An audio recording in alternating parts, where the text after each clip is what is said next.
Hi my dear 10th standard பசங்களா, welcome to Vedantu. This is Asha ma'am here. இப்போ எல்லாருக்குமே revision test போயிட்டு இருக்கு இல்லையா? இந்த ரிவிஷன் எக்ஸாமோட ப்ரிப்பரேஷனுக்கு ஒரு மிகப்பெரிய ஹர்டலா தடையா இருக்க போறது என்ன அப்படின்னா என்னோட ஹாஃப் இயர்லி மார்க்ஸ். என்னோட ஹாஃப் இயர்லி மார்க்ஸ் ரொம்ப கம்மி மேம். இவ்வளோதான் நான் எடுத்திருக்கேன். என்னால் பப்ளிக்ல இவ்வளோ வாங்க முடியுமா? இல்லை ரிவிஷன் எக்ஸாம்ஸ்ல இவ்வளோ வாங்க முடியுமா? அப்படிங்கிறது உங்களோட கேள்வியா இருக்கும் இல்லையா?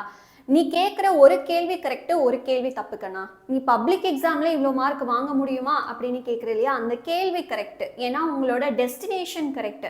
Revision exam is not your destination. And revision எக்ஸாமோட கொஷின் பேப்பர் உங்களுக்கு ஈஸியாக இருக்க போகிறதே கிடையாது. கண்டிப்பாக கஷ்டமாக தான் இருக்க போகுது.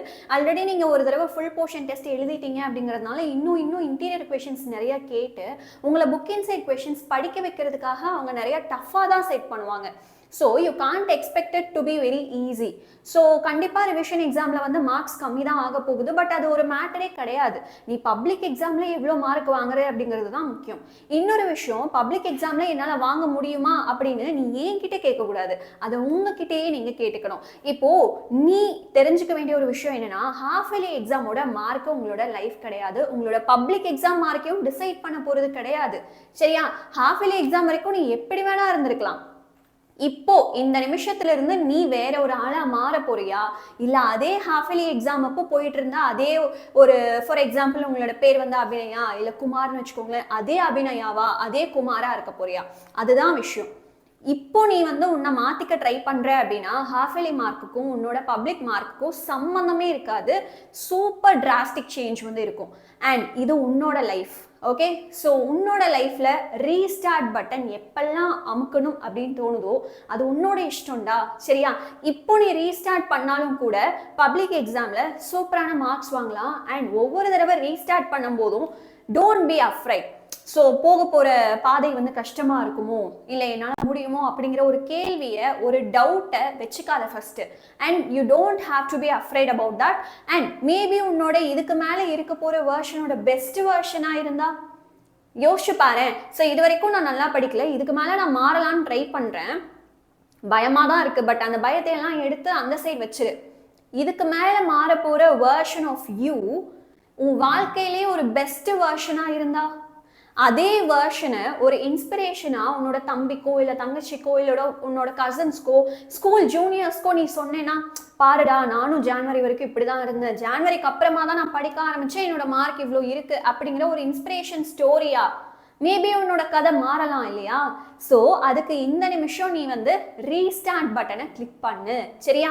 ஸோ இப்போ இது யாரெல்லாம் ஒத்துக்கிறீங்களோ, யாரெல்லாம் ரீஸ்டார்ட் பண்ண போறீங்களோ இந்த வீடியோக்கு லைக் பண்ணிட்டு, அண்ட் இப்போதான் இந்த வீடியோ ஃபர்ஸ்ட் டைம் பார்க்குறீங்க அப்படின்னா சப்ஸ்கிரைப் பண்ணிக்கோங்க. யாரெல்லாம் ரீஸ்டார்ட் பண்றீங்களோ ரீஸ்டார்டிங் எகைன் அப்படிங்கிறத கமெண்ட் செக்ஷன்ல போடுங்க. இது எனக்கு தெரியப்படுத்துறதுக்காகவும் உங்களுக்கு நீங்களே ரெஜிஸ்டர் பண்ணிக்கிறதுக்காகவும். எந்த ஒரு விஷயமா இருந்தாலும் நான் ஸ்டார்ட் பண்றதுக்கு முன்னாடி என்னோட பிரெயினுக்கு நான் தெரியப்படுத்தணும், நான் நெக்ஸ்ட் இதுதான் பண்ண போறேன், நீ ரெடி ஆயிக்கோ அப்படின்னு. அந்த மாதிரி ஒரு விஷயமா இதை எடுத்துக்கோங்க. ரீஸ்டார்டிங் அகைன் நீங்க அப்படின்னு போடுறது மூலியமா உன்னோட பிரெயினுக்கு நீ சொல்ற, ஓகே நம்ம ரீஸ்டார்ட் பண்ண போறோம், பழைய கோட்டை எல்லாம் அள்ளி ஃபர்ஸ்ட்ல இருந்து நம்ம விளையாட போறோம் அப்படின்னு சொல்லிட்டு உன்னோட பிரெயினுக்கு இன்டிமேட் பண்ண போற. சரியா? இப்போ இந்த வீடியோ தமிழ் மீடியம் ஸ்டூடெண்ட்ஸும் ஃபாலோ பண்ணலாம், இங்கிலீஷ் மீடியம் ஸ்டூடெண்ட்ஸும் ஃபாலோ பண்ணலாம். இதில் என்னன்னா இதெல்லாம் இம்பார்ட்டண்ட்டான கொஷின்ஸ். சரியா? ரிவிஷன் எக்ஸாமுக்கு படிக்க வேண்டிய இம்பார்ட்டண்ட்டான கொஷின்ஸ் இதுதான். ஸோ இது எங்கேயோ பார்த்த மாதிரியே இருக்கா? ஆமாடா, ஹாஃப் இயர்லியோட கொஷின் பேப்பர் தான். சரியா? ஹாஃப் இயர்லிக்கு நான் இம்பார்ட்டன்ட் கொஷின்ஸ் அப்படின்னு சொன்னேன் இல்லையா? அதே இம்பார்ட்டன்ட் கொஷின்ஸ் தான் இது. ஆனால் இதில் கொடுத்த எல்லா கொஷினுமே படிச்சிட்டியா? என்ன மேம் திரும்ப பழைய கொஷினே கொடுக்குறீங்களே அப்படின்னு கேட்குறியே. இந்த கொஷின்ஸ் எல்லாமே ஃபர்ஸ்ட் படிச்சிட்டியா? லாஸ்ட் டைம் நான் கொடுத்த எல்லா கொஷின்ஸும் படிச்சுட்டே அப்படின்னா சூப்பர், வெல் அண்ட் குட். இதில் ஏதாவது சாப்டர் நான் விட்டு வச்சிருக்கேன் மேம், இல்லைனா ஒரு 2-3 கொஷின் நீங்கள் கொடுத்ததே நான் சாய்ஸில் விட்டுட்டேன், படிக்கல, கஷ்டமாக இருந்தது அப்படியெல்லாம் நீங்கள் சொல்கிறீங்கன்னா இதுக்கு மேலே நீ எப்போ படிக்க போகிற? This is the last time. இதுக்கு மேலே உனக்கு புக் பேக் எல்லாம் படிக்கிறதுக்கு சான்ஸே கிடைக்காது, இம்பார்ட்டன்ட் கொஷின் படிக்கிறதுக்கும் சான்ஸ் கிடைக்காது. இதுக்கு மேலே இருக்க போகிற டைமில் நீங்கள் புக் இன்சைட் கொஷின்ஸ் வேணால் படிக்கிறதுக்கு டைம் இருக்குமே தவிர நீங்கள் புக் பேக்கோ இல்லை இம்பார்ட்டன்ட் கொஷினோ இதுக்கு மேலே விட்டு வச்சிருந்தேன்னா படிக்கிறதுக்கு டைம் கிடைக்காது. ஸோ அட்லீஸ்ட் இந்த ரிவிஷன் எக்ஸாம் ஃபர்ஸ்ட்லேயே இந்த கொஷின்ஸ் எல்லாம் பெண்டிங் கொஷின்ஸ் எல்லாம் படிச்சு முடிச்சுட்டு அப்போ தான் ரிவிஷன் எக்ஸாம் 2, 3, 4லலாம் இன்னும் கொஞ்சம் நல்லா புக் இன்சைட் கொஷின்ஸை படித்து சென்டம் எடுக்கிறதுக்கான வழியை பார்க்க முடியும். இதுக்குள்ளேயே சுற்றிட்டு இருந்தேன்னா சென்டம் எப்படி எடுக்கிறது? ஓகேவா? சோ இப்போ இந்த ஹாஃப் இயர்லி क्वेश्चंसல கொடுத்ததெல்லாம் பெண்டிங் வச்சிருக்கீங்க அப்படினா ஃபர்ஸ்ட் அத முடிக்க போறீங்க. சரியா? இதை தாண்டி book and set question half இயர்லிக்கே இதெல்லாம் கேட்டிருக்காங்க. அப்ப இந்த கொஸ்டினை படிச்சிட்டீங்களா அப்படிங்கறத பாருங்க. சரியா? You don't have to take screenshot. இந்த பிடிஎஃப்பும் நான் கொடுக்குறேன். இம்பார்ட்டன்ட் கொஷின்ஸோட பிடிஎஃப் நான் கொடுத்துட்றேன். ஸோ இப்போ ஹாஃப் இயர்லியோட இம்பார்ட்டன்ட் கொஷின்ஸை பெண்டிங் கொஷின்ஸ் எல்லாம் முடிச்சதுக்கு அப்புறமா ஓகே நீயே யோசிச்சு பாரு எவ்வளோ படிச்சிருக்கேன் எவ்வளோ விட்டு வச்சிருக்கேன் அப்படின்னா ஃபர்ஸ்ட் அந்த விட்டு வச்சிருக்க கொஷின்ஸை ஃபர்ஸ்ட் படிச்சிரு. சரியா?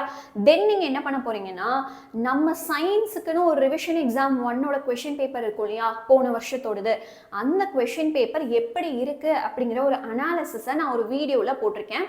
ஸோ இதுதான் அந்த வீடியோ. இந்த வீடியோ யாரெல்லாம் பார்க்கலையோ கண்டிப்பாக போய் பார்த்துருங்க. நம்மளோட சேனல்ல வீடியோ செக்ஷனுக்கு கீழே போனீங்க அப்படின்னா தேர்ட் ரோலையே அந்த வீடியோ இருக்குடா. இது ஃபர்ஸ்ட் ரோ, இது செகண்ட், இது தேர்ட் ரோலையே அந்த வீடியோ இருக்கு. ஸோ கண்டிப்பாக போய் பாருங்க. இந்த வீடியோலாம் போய் தேடி பிடிக்க முடியல மேம் காணோம் அப்படின்னு சொல்றீங்களா, ஒன்றும் பிரச்சனை இல்லை. அந்த வீடியோவோட லிங்க்குமே நான் வந்து இந்த வீடியோக்கு கீழே டிஸ்கிரிப்ஷன்ல இங்கே மோர் அப்படின்னு இருக்கு இல்லையா, எல்லா வீடியோஸ்க்கு கீழேயும் இந்த மோர் கிளிக் பண்ணீங்கன்னா உங்களுக்கு பிடிஎஃபோட லிங்க்கு இல்லை இந்த மாதிரி வீடியோவோட லிங்க்ஸ் எல்லாமே இருக்கும். சரியா? இந்த வீடியோக்கு கீழே அந்த ரிவிஷன் எக்ஸாம் கொஷின் பேப்பர் அனாலிசிஸோட வீடியோ லிங்க்கை நான் கொடுக்குறேன்.